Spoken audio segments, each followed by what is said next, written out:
merci à à l'auditoire de ce soir, à nos frères et sœurs, y compris, Flore, y compris, oui, je pense que c'est correct maintenant, y compris à tous ceux qui sont avec nous en ligne.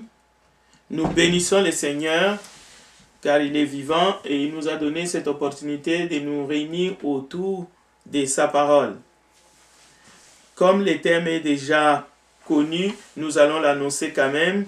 C'est un thème que nous allons exploiter en profondeur, en long et en large. Nous avons le temps pour le faire. Donc, que chacun puisse tenir sa Bible en Romains chapitre 13. Nous allons voir la question de la soumission de toute autorité, telle que nous la lisons, telle que cela a été traduite au fait de l'original, mais nous allons essayer de comprendre le message. Romains chapitre 13. Nous allons d'abord faire la lecture. Je vais appeler deux frères qui vont nous faire la lecture solennelle. Le premier frère ou la sœur qui trouve en premier peut nous lire Romains 13. Lisons 1 à 7. S'il vous plaît.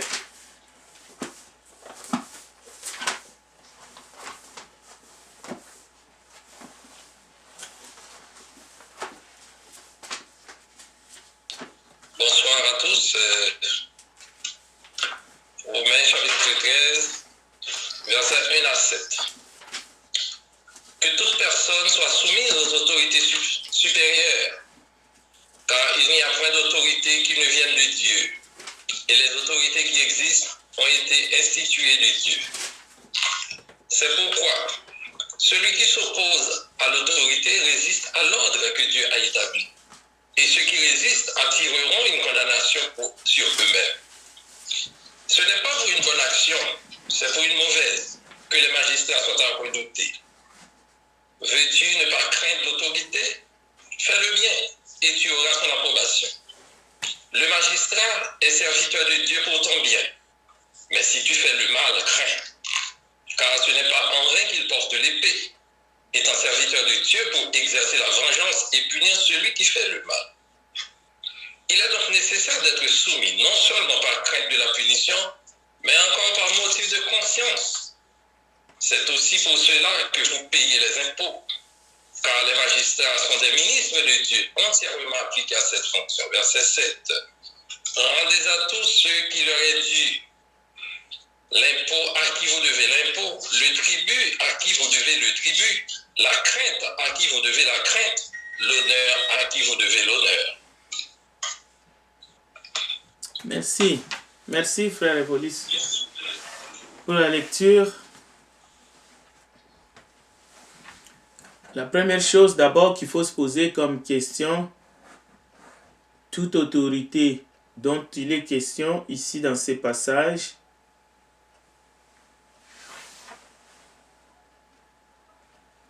peut-on faire comme une liste de ces autorités?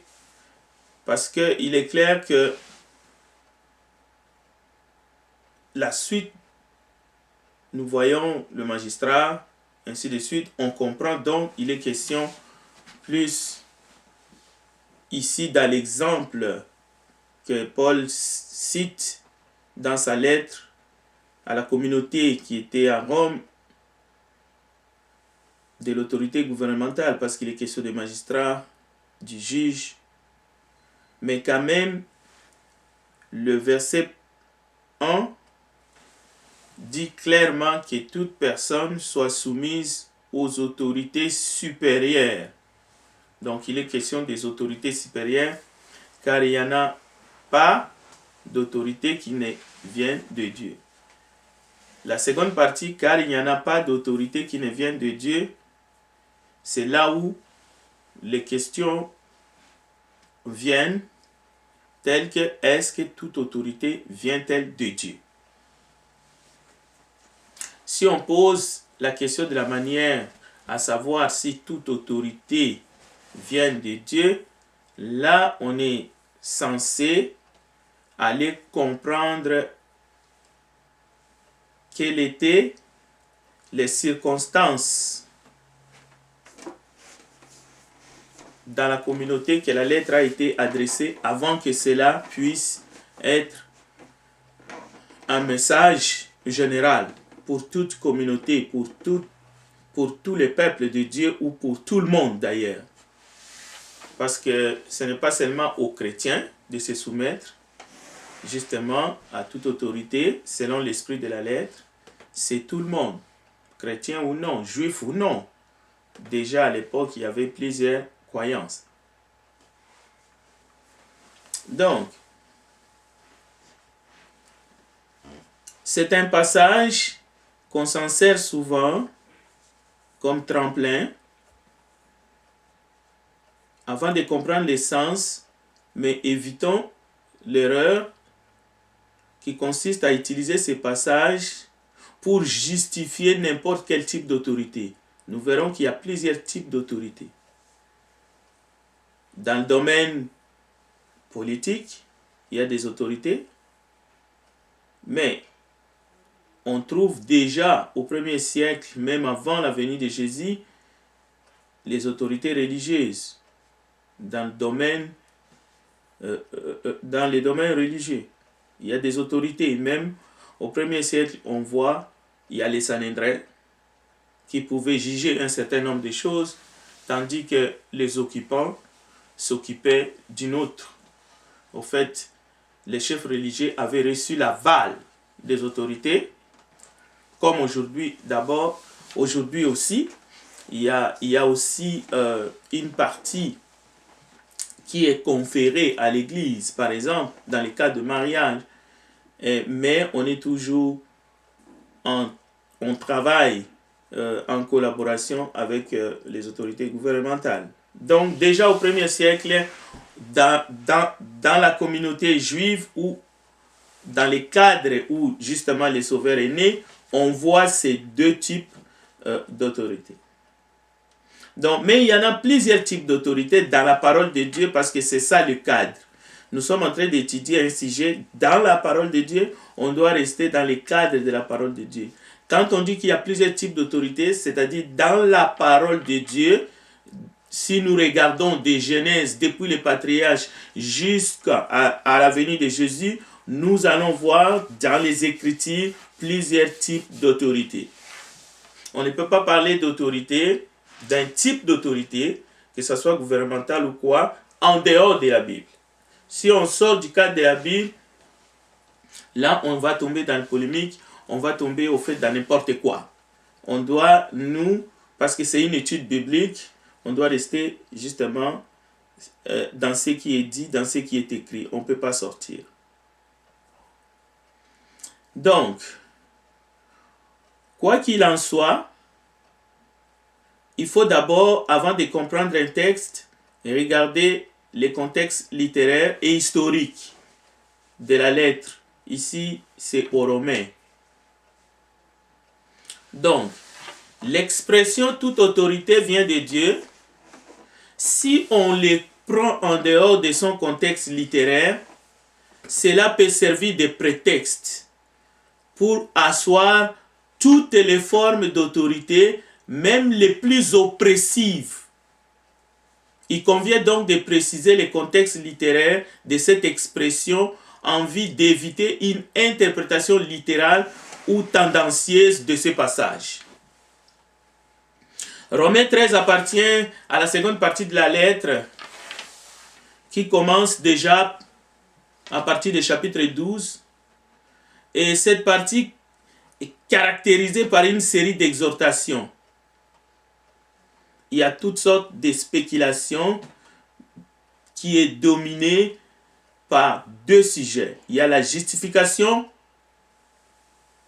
par la foi et on va trouver la loi mosaïque qui est aussi mise en évidence.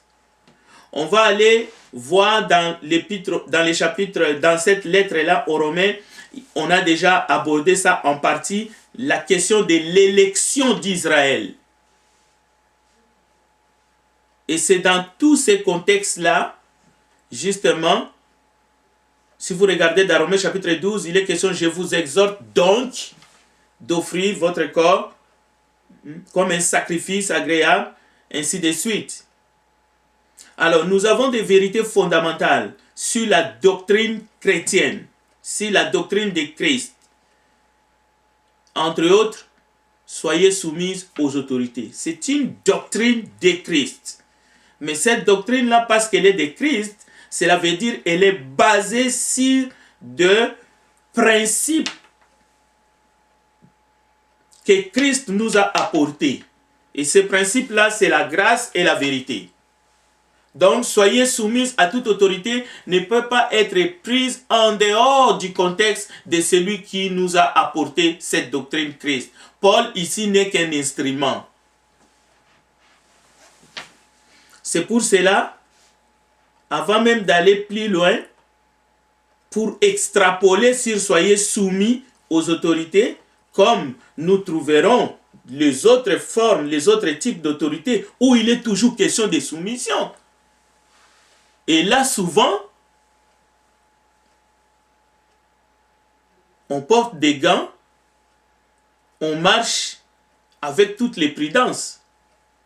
Parce que si on extrapole de manière vague, soyez soumis à toute autorité, il faut être costaud aussi pour parler de la soumission dans le cadre du couple, par exemple.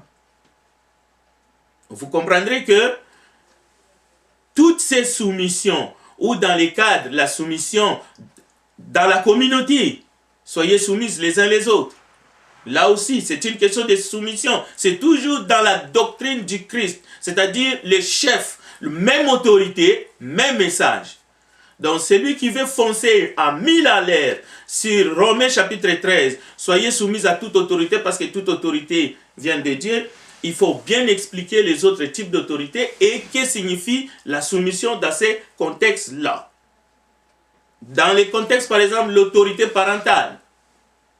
Donc, alors, il n'est pas question justement de sortir du contexte du chef, de la doctrine de celui qui est la tête, celui qui nous donne les principes de ces soumissions. En fait, c'est lui qui a établi les frontières ou les limites. Ce sont des soumissions comme au Seigneur.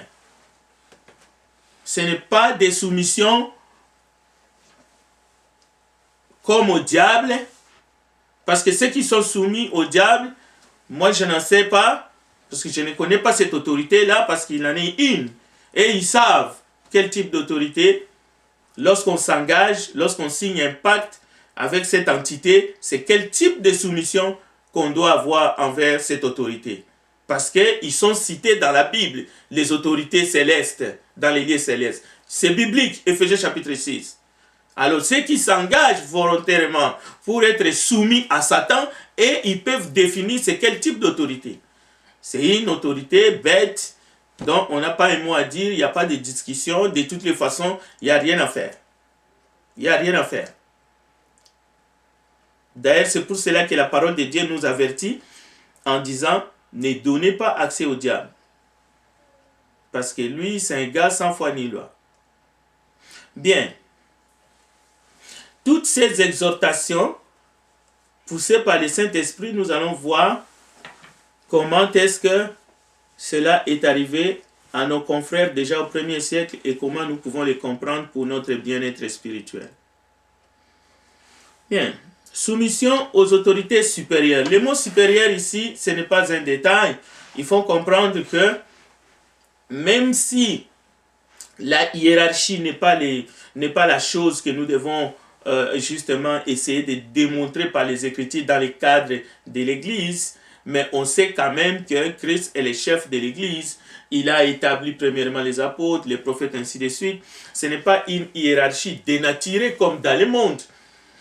Non, c'est plutôt des dons que Dieu a établis. Et la Bible dit, soyez soumis les uns les autres. Celui qui est plus grand, qui soit votre serviteur. Vous voyez. Et aussi, dans ces cadres-là, mettez au service des autres les dons que vous avez reçus. C'est l'amour qui fait que nous sommes en communion et nous servons les uns les autres.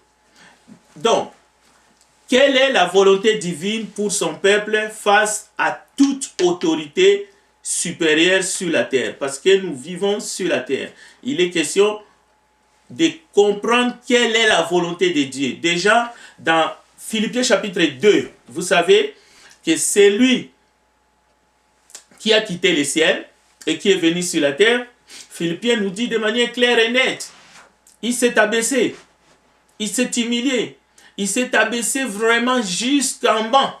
Et en s'abaissant, la Bible nous dit, Dieu l'a souverainement élevé. Et c'est là que nous avons des exhortations et les mêmes sentiments qui étaient en Christ. Donc, la soumission aux autorités supérieures selon Dieu, selon les enseignements et la doctrine du Christ, il s'agit du respect qu'on doit avoir envers les autorités. Le texte est tellement détaillé, mais on les fait d'abord par amour pour Christ, afin que l'évangile ne soit pas un scandale. Nous le verrons tout à l'heure, afin que le nom du Seigneur Jésus ne soit pas blasphémé. C'est dans ce contexte-là, même dans les cadres difficiles, où au 1er siècle, il y avait encore cette notion de service et de serviteur, c'est-à-dire des esclaves, il est conseillé, et dans ces cas, de ne pas, de respecter, de servir le maître, et de ne pas trouver un prétexte parce qu'on est chrétien, on est affranchi par Christ, justement, de faire blasphémer le nom de Christ. Mais ce n'est pas que Dieu reconnaît une pratique, justement, satanique, qui est d'asservir l'autre pour son propre intérêt. Mais non, c'est l'esprit de l'évangile pour gagner ceux qui étaient dans cet état-là, afin qu'eux aussi deviennent libres. Parce que Jésus est venu pour sauver tout le monde. Bon. Pour comprendre notre présent, il faut se référer au passé, même à un passé lointain. L'histoire qui a mobilisé beaucoup de savants, on est allé jusqu'en Égypte et même plus loin, que ce soit en Babylone, pour voir comment est-ce que les civilisations se sont formées et ils ont vécu. Mais nous allons remarquer dans l'histoire de la Bible, tout en sachant que nous devons toujours garder nos yeux dans les Écritures, parce que toute Écriture est inspirée de Dieu. Voilà ce qui est utile pour enseigner, convaincre, corriger, instruire dans la justice. Mais nous devons regarder aussi, même dans l'Ancienne Alliance, dans l'Alliance mosaïque, comment est-ce que les autres civilisations ont vécu, parce qu'aujourd'hui l'évangile ne s'adresse pas qu'aux Juifs. Ça s'adresse à toutes les civilisations et à toutes les nations. Alors chez les Mésopotamiens par exemple, il y avait une fausse croyance, disons-le. Quelqu'un dira, mais qu'est-ce qu'on va faire chez les Mésopotamiens? Mais Abraham a vécu là-bas, non? C'est de là que Dieu l'a tiré pour faire de lui ce qu'il est devenu, le père de la foi. Alors, les Mésopotamiens déjà avant, ils avaient une croyance à une pluralité de dieux. Et puis, ils étaient organisés sans Dieu, parce qu'ils ne croyaient pas au vrai Dieu, le Dieu d'Israël. Alors, les Mésopotamiens, la société humaine était soumise aux ordres d'un roi. Et on en connaît quelques-uns, parce que on connaît l'histoire des rois comme Nabucodonosor et bien d'autres qui se sont succédés sur le trône.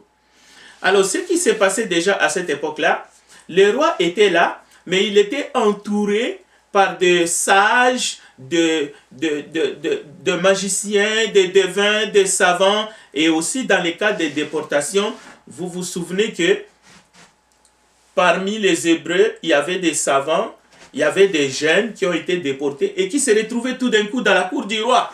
Cela veut dire que même dans les fausses croyances, ceux-là qui adoraient les faux dieux, ces rois, ces monarques, étaient toujours entourés des sages, mais en même temps, ils avaient au moins une croyance, même aux faux dieux.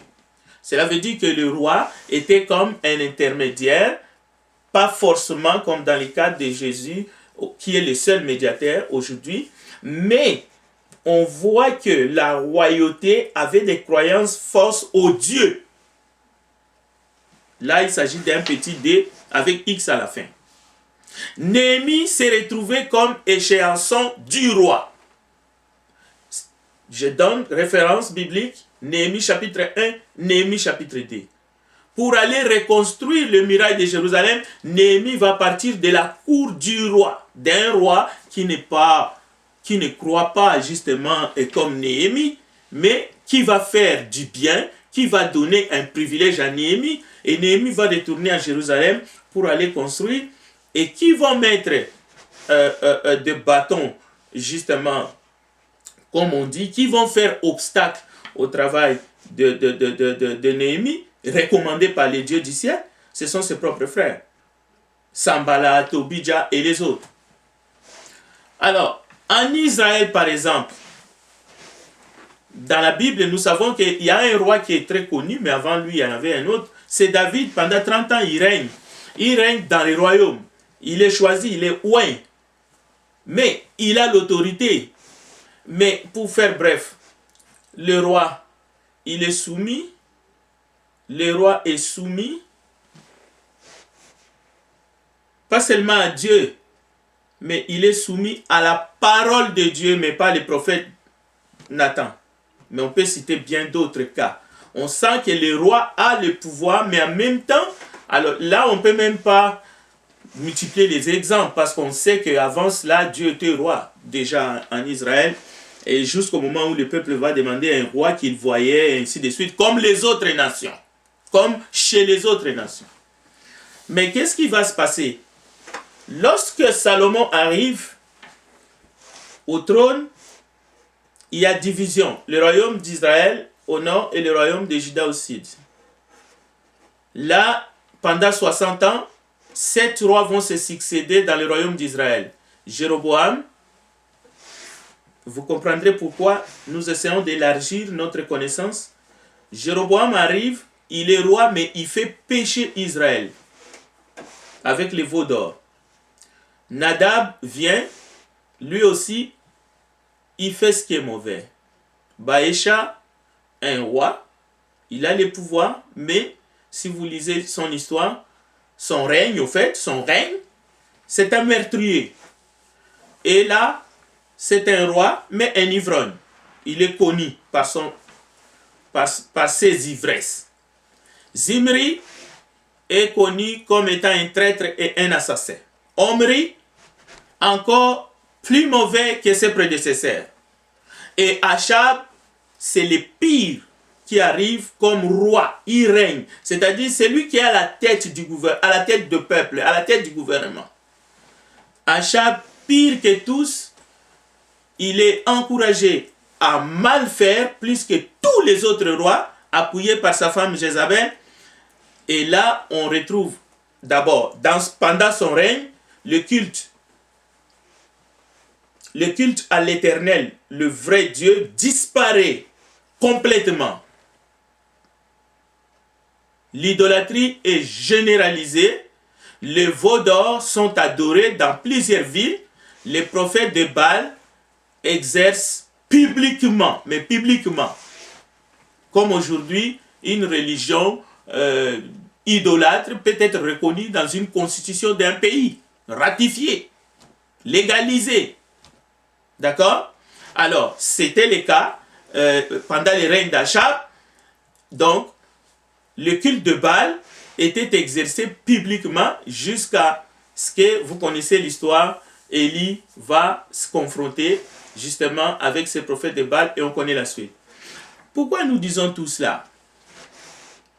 Mais il y avait des avertissements déjà. Je vous donne une référence. Deutéronome 11, verset 16. Dieu avait déjà averti par Moïse en Deutéronome, verset 11, et chapitre 11, verset 16, gardez-vous de vous laisser séduire.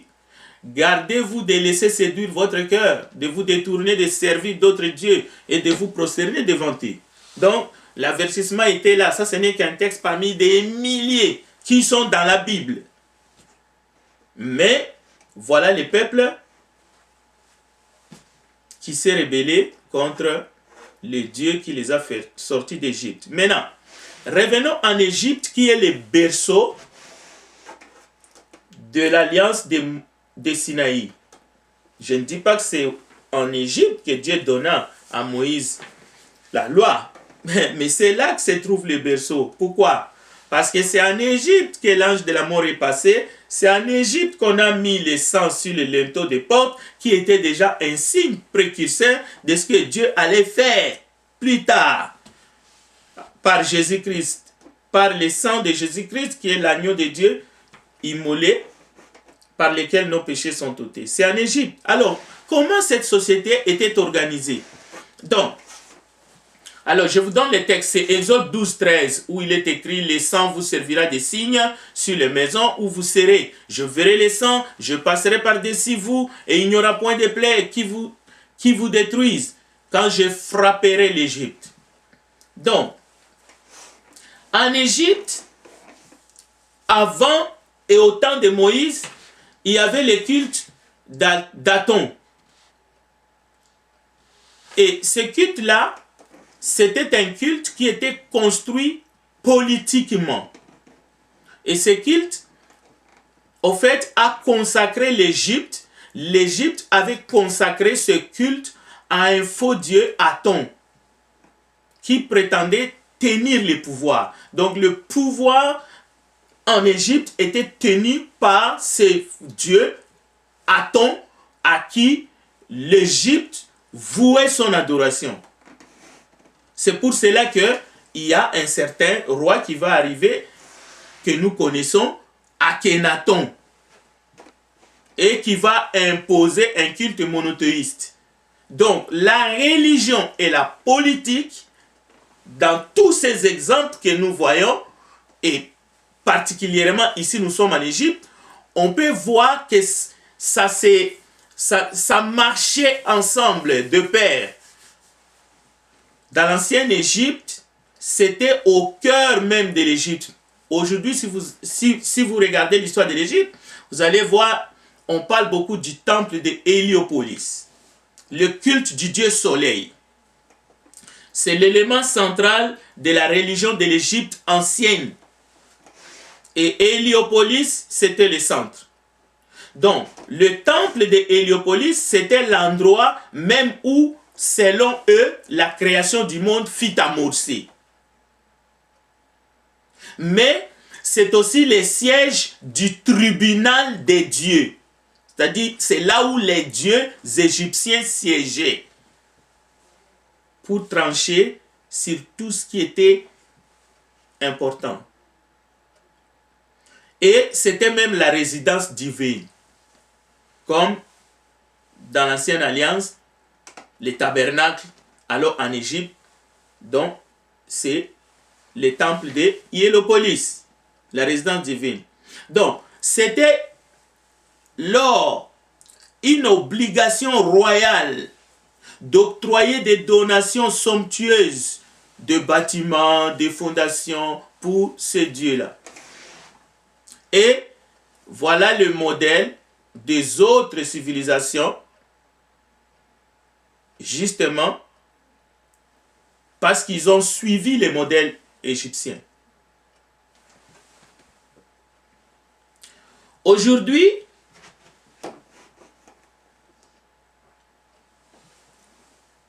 il y a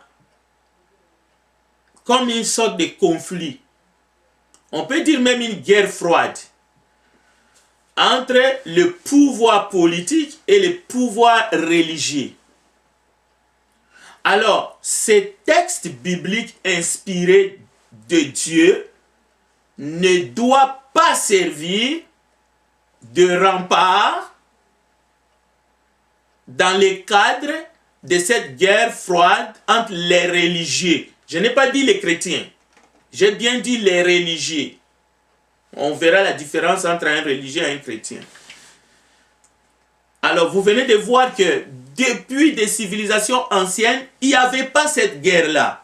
Les rois étaient foncièrement croyants et aussi les gouvernements étaient bâtis, c'est-à-dire les croyances étaient dans toutes les civilisations. Aujourd'hui, je n'ai pas touché la civilisation, au fait l'Empire romain. Je vais les toucher une prochaine fois.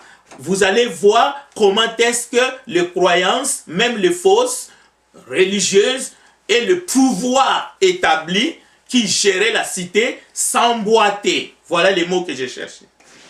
Bon, pour nous les enfants de Dieu, parce que je suis en train de poser les bases, c'est une grosse erreur de croire que Dieu est seulement le Dieu des croyants. Parce que c'est ce qu'on essaie de nous faire croire aujourd'hui. La parole du Dieu vivant, c'est juste la parole de ceux, les gens du livre, les gens de l'église. C'est tout simplement faux. Prenons un exemple. Il y a un nouveau président qui est élu de l'autre côté de la frontière. Dans les États, il est le seul président de tout le monde, de tous les peuples. D'accord? Mais que vous l'aimez ou pas, c'est lui qui est là. C'est lui qui est là parce que la loi le reconnaît, il est le seul. Mais qu'est-ce qui se passe? Vous allez remarquer que la manière que les États sont organisés, et c'est déplorable, en tout cas, ça c'est mon avis, un État, dans un État, peut poursuivre le président qui est en place, en fonction. Peut lui porter plainte, c'est ça que je veux dire. Maintenant, est-ce que la plainte va aboutir ou non? Mais juste le fait que ces hommes de loi qui représentent l'État fédéral peuvent être poursuivis dans un État ou dans un autre, ainsi de suite. C'est comme ici au Canada. Nous avons le représentant de la reine, nous avons le premier ministre fédéral, mais ne vous en faites pas, un État comme le Québec ou un autre État, je ne sais pas moi, peut poursuivre le premier ministre. Si les choses sont avérées et que les accusations sont là, ben, il va être poursuivi et puis les tribunaux vont s'en charger. Mais dans les civilisations que je viens de prendre comme exemple et comme modèle, ces choses-là n'existaient pas.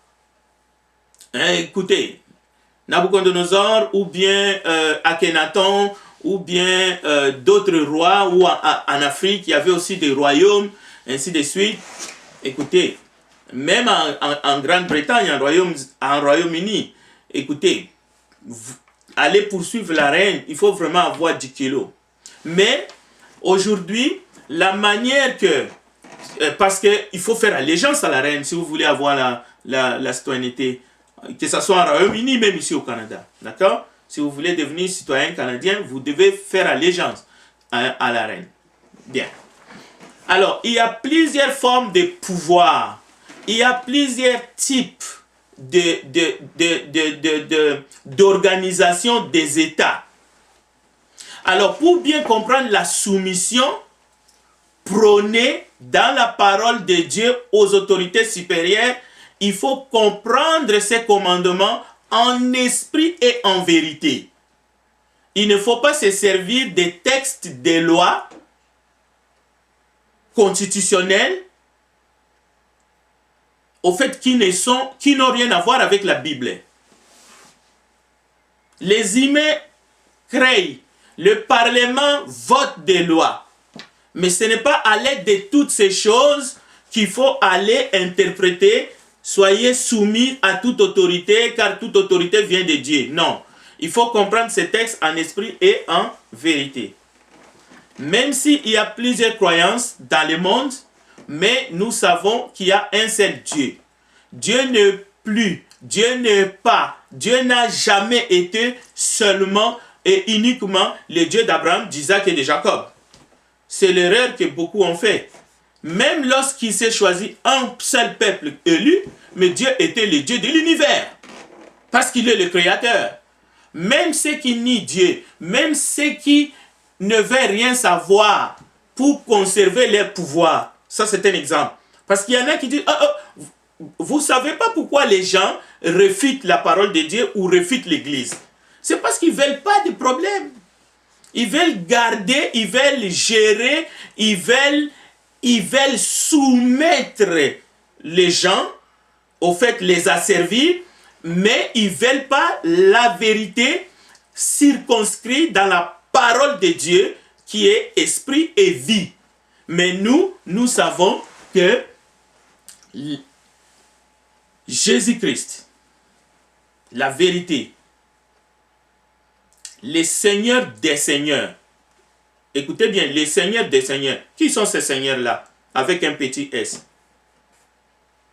Il est le roi de rois. Mais qui sont ces rois? Ce sont tous les rois qui se sont succédés sur le trône à Jérusalem, en Afrique, partout dans le monde, les premiers ministres, les chefs de bureau et tout le monde. Au fait, il est le roi de toutes les autorités supérieures.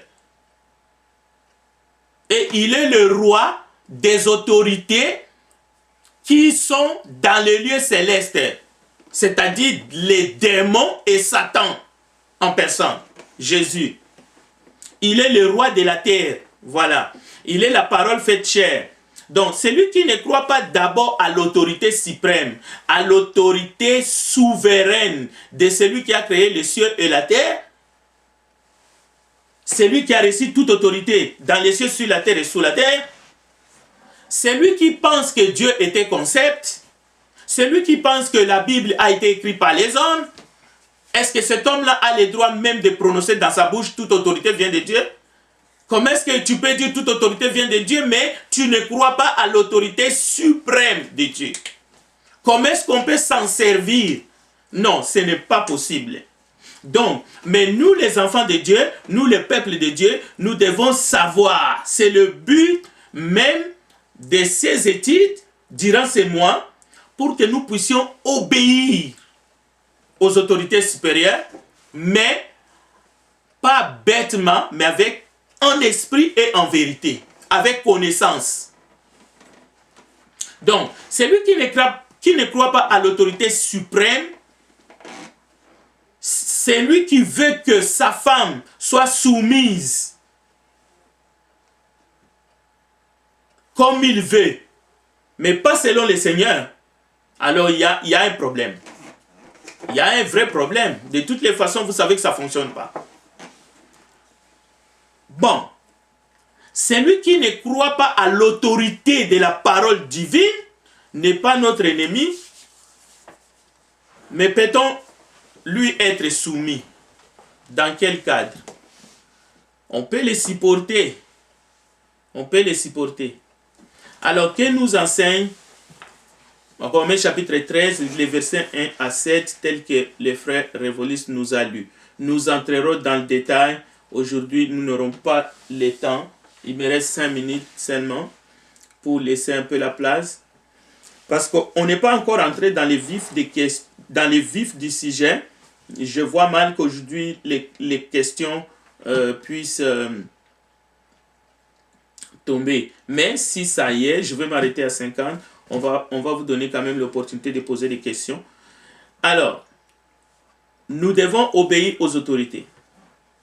Mais il faut savoir d'abord que ces écrits-là ne viennent pas de nous. Ça ne vient pas de Paul non plus. Ça vient du Dieu Tout-Puissant. Cela veut dire, il faut reconnaître par là d'abord le gouvernement divin, avant de reconnaître tout autre gouvernement. C'est la logique. C'est la logique. Parce que les Écritures ne viennent pas comme ça. Ça n'est pas tombé du ciel ou on ne les a pas ramassés au bord de la mer morte comme ça. Non, c'est quelqu'un qui a poussé qu'on écrit. Et c'est le Saint-Esprit, c'est Dieu. Donc, il faut reconnaître le gouvernement divin. Il faut reconnaître l'autorité de Dieu. Et après, il faut aller plus loin. Mal comprendre ces textes, mal l'interpréter, donne la voie libre à ce que la Bible qualifie à l'apostasie. L'apostasie, c'est tout ce qu'on peut mettre à la place de Dieu, ou tout ce qu'on peut adorer comme Dieu alors que ce n'est pas Dieu. Donc, toute autorité vient de Dieu ne signifie pas que Dieu est en train de placer des dictateurs par-ci, par-là. Non.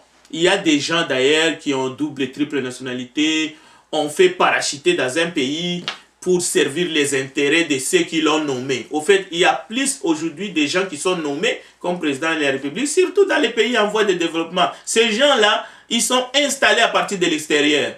Eux-mêmes, c'est eux et leur conscience. Mais les chrétiens vont se soumettre.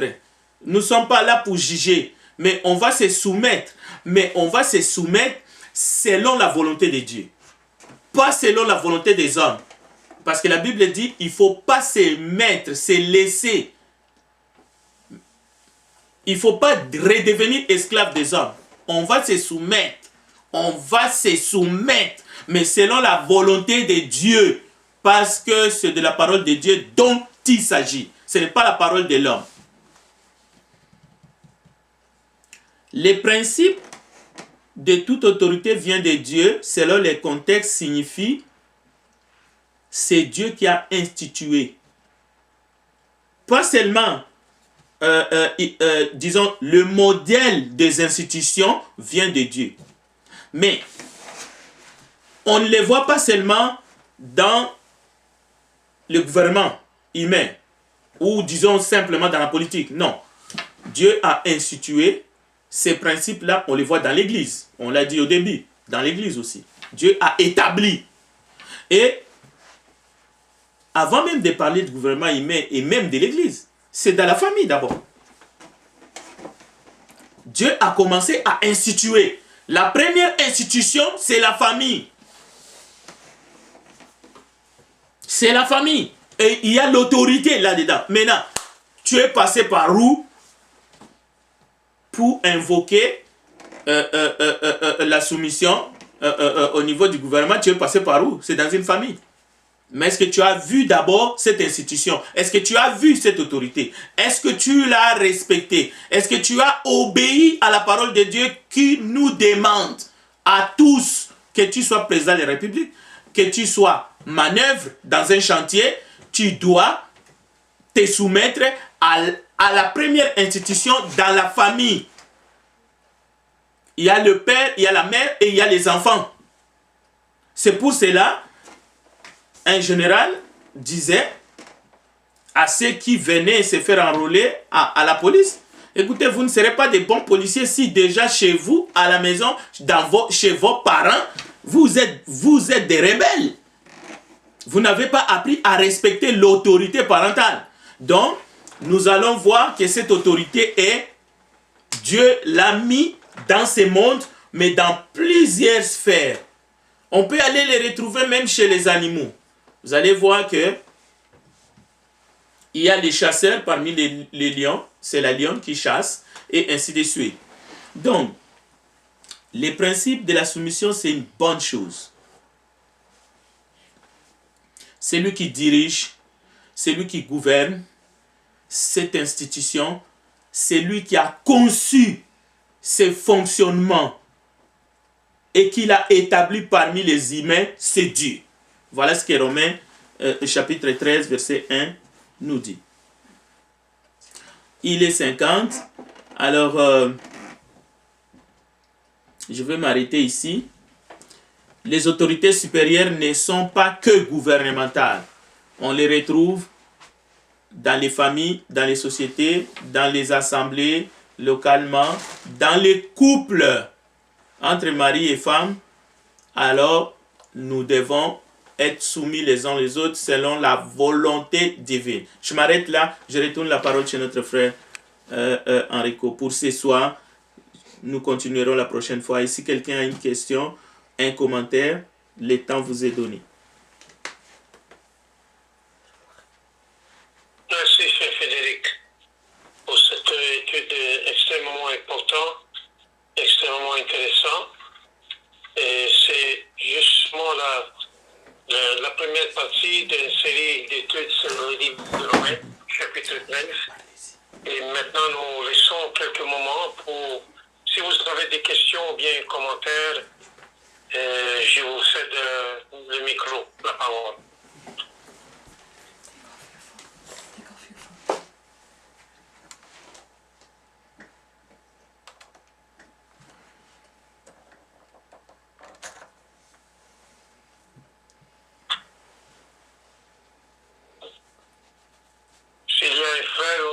qui vous pose la question. Vous avez encore le temps, c'est seulement 7h52. Vous pouvez poser une question ou bien faire un commentaire.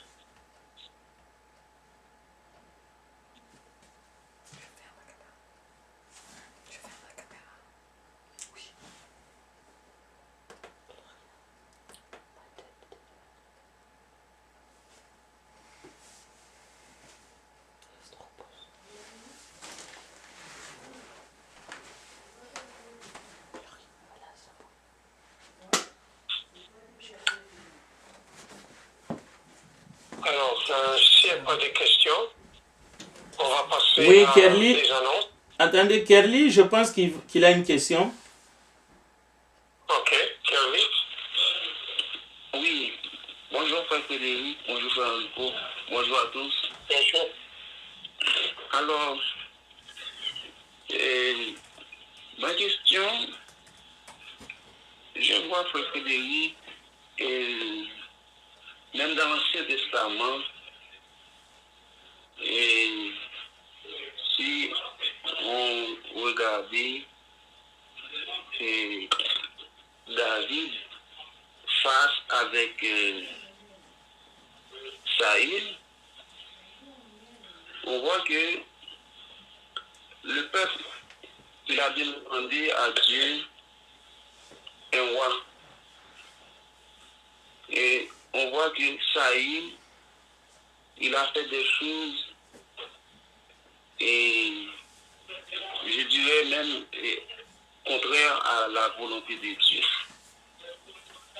On voit que David, lui, Dieu l'a dit qu'il a trouvé un homme selon son cœur.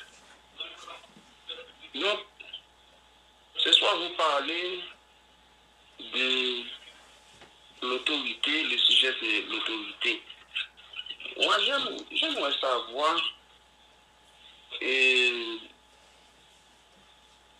est-ce que quand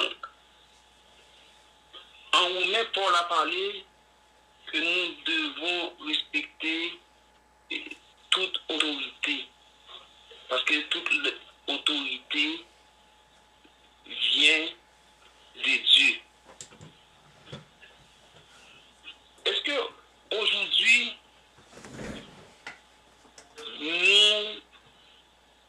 nous devons mettre, par exemple, quand les autorités nous demandent de rester chez nous, avec la situation qui se développe, et la pandémie qui fait rage à travers le monde, les autorités disent aux gens de rester à la maison. Mais nous savons, il y en a beaucoup de gens, soit dans les églises protestantes, qui ne respectent pas les consignes, et comme quoi saluer les autres par un saint baiser, comme la Bible a dit, nous devons le faire. Mais nous autres, à l'église du Christ, nous avons pris toutes les précautions que les autorités nous demandent de respecter. Est-ce que, étant de là, les autorités que l'apôtre Paul nous demande de respecter, est-ce que là, Frère Frédéric, et sur le plan humain, est-ce que d'une manière générale, cette question-là ne s'applique, d'après toi? C'est ça ma question. Est-ce que la question respecter toutes les autorités, est-ce que sur le plan humain, d'une manière générale, cette question est pardonnée? C'est ça que je veux savoir. Ok.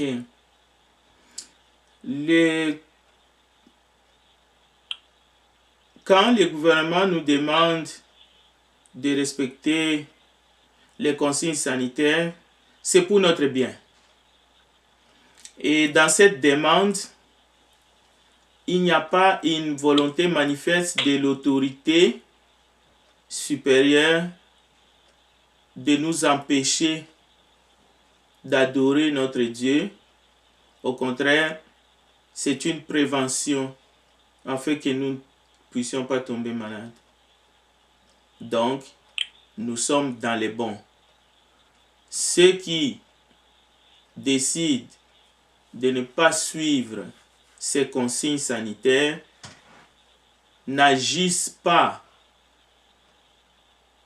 selon les instructions des autorités. Mais en même temps, je peux dire qu'ils ont leur propre conscience qui va probablement les condamner. Et il y a eu des contaminations dans plusieurs endroits du culte à travers le monde. Voilà ce que je peux dire pour répondre à cette question. Et dans la Bible, lorsque les autorités interdisaient à Pierre et à Jean de ne plus parler au nom du Seigneur Jésus, et à Pierre, ses frères qui ont été avec Jésus, qui connaissaient mieux ces textes des Romains, ils ont désobéi aux autorités et ils ont continué à parler de Jésus jusqu'à ce qu'il soit arrêté et tué comme martyr. Alors je m'arrête là.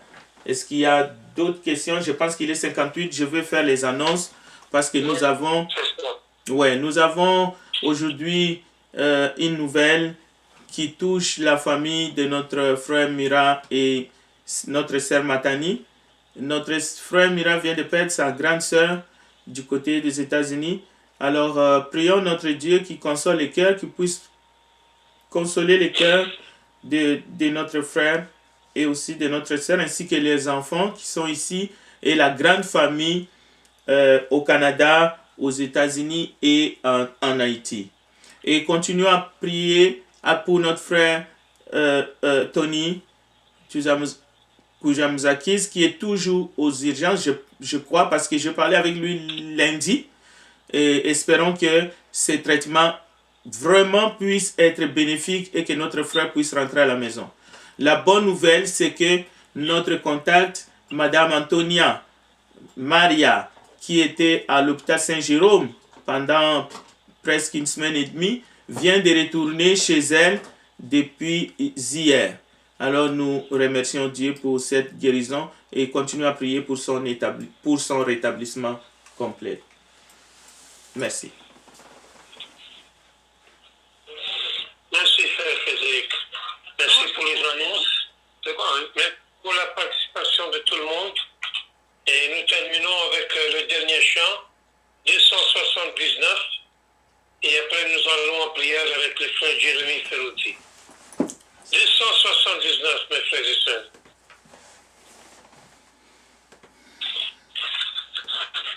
Béni soit le lien qui nous unit en Christ. Le saint amour, l'amour divin qui verse en nous l'esprit. Au ciel venons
on Oui, the le left. sucre. Yep. Oui.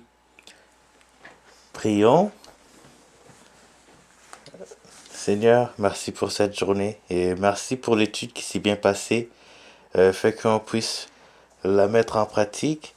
C'est avec toutes les personnes qui ont pu participer à l'étude et à la réunion aujourd'hui en ligne. C'est avec tous les membres. Et pardonne-nous pour tous nos péchés qu'on a fait, conscients et inconscients. C'est avec les personnes qui n'ont pas pu nous rejoindre aujourd'hui et fait qu'ils puissent nous rejoindre la fois prochaine. Et c'est avec les personnes qui sont malades et qui souffrent. Et fait que tu puisses être avec eux et que tu puisses les soulager, les guérir. On a ainsi prié au nom du sang de Jésus. Amen. Amen. Amen, merci. Leave it. Bonne soirée à tout le monde. Bonne soirée à tout le monde. Bonne soirée à tout le monde. Bonne soirée. Bonne soirée. Bye. Bye.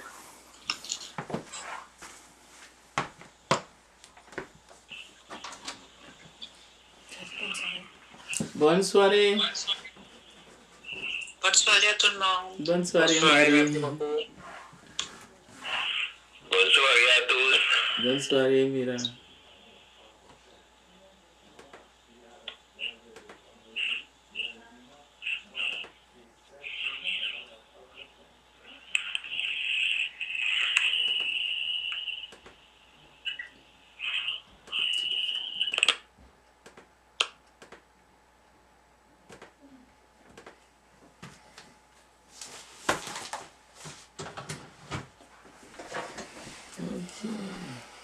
Attends. La qualité de la lumière est très bonne.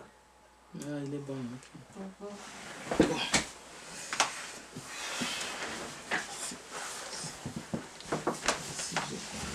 Ah, donc pour les trucs, c'est ici. Hein? Le bouton qui est là. Ah, ok. D'accord. Ça, c'est pour qui? Hein? Ça, c'est à qui? C'est mon cellulaire. Yes, oui.